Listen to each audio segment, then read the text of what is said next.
भक्ति धारा अश्लीलता के मूल में है अपेक्षा, कामना, सिद्धि प्रसिद्धि वह भी तत्काल मिले ऐसी कामना है। और इन सब का कारण है लज्जा का अभाव, विद्या का अभाव और मानव योनि में आकर भी पशुता का भाव न छोड़ पाना अर्थात पशु प्रवृत्ति से ऊपर न उठने के कारण अश्लीलता भी बहुतों को शालीनता प्रतीत होती है। जैसे जहाँ प्रकाश का अभाव होता है वहीं पर अंधकार का भाव दृष्टिगोचर होता है, वैसे ही जिसे सकारात्मकता की व्याधि हो जाती है वह सुरक्षात्मक चेतावनी को भी नकारात्मकता मानता है, और जिसे नकारात्मकता की व्याधि लग जाती है वह अपने हितोपदेश को भी अपनी निंदा मानता है।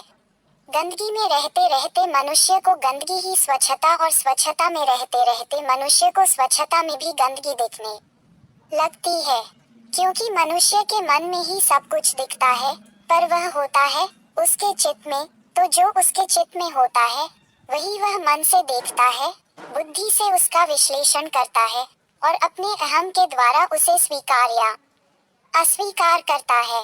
किंतु इन सब में वह स्वयं कहाँ है इसका उसे तनिक भी बोध नहीं होता।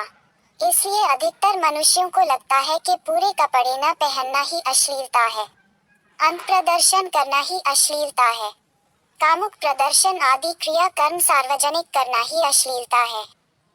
किंतु अश्लीलता मात्र यहीं तक सीमित नहीं है, इसके विस्तार का तो कोई आदि अंत नहीं है, क्योंकि सभी लोग अपने अपने मन में झांक कर देखें तो उन्हें ज्ञान होगा कि शब्दों से दृश्यों के संयोग को ही सब अश्लीलता मान बैठे हैं।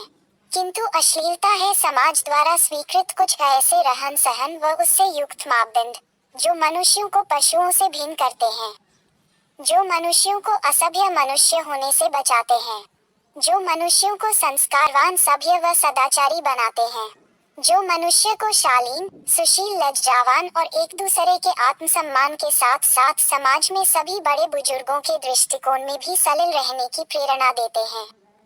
अश्लीलता सभ्य समाज के पतन का प्रथम कारण है और सलिलता सभ्य समाज के नींव का प्रथम आधार है, जिसे सात्विक अहंकार कहते हैं।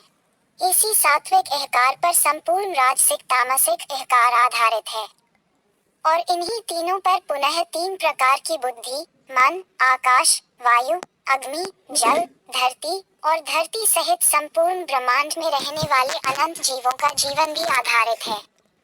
इसलिए एकता में भी हमें अनेकता का दर्शन होता है, अदृश्य में भी हमें दृश्य का दर्शन होता है, सलिलता में भी हमें अश्लीलता का दर्शन होता है, चैतन्यता में भी हमें जड़ता का अनुभव होता है, सहजता व सरलता में भी हमें क्रूरता व कटुता का अनुभव होता है, ब्रह्म में भी हमें माया का दर्शन होता है, अर्थात सब कुछ हमारी दृष्टि में है।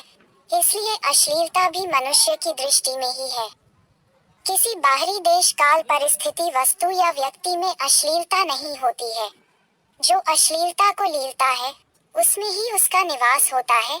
जैसे अंधकार वही होता है जहाँ प्रकाश होता है, वहाँ अंधकार कभी नहीं होता जहाँ कोई प्रकाश नहीं होता। अब जिसका जैसा विवेक होगा वैसा वह ग्रहण करेगा। विराम देते हैं। कुछ अस्पष्ट रह जाए तो स्पष्टीकरण के लिए जिज्ञासा की जा सकती है। धन्यवाद आपका शुभ चिंतक। Santosh Kumar Sonkar, my YouTube is your well विशर।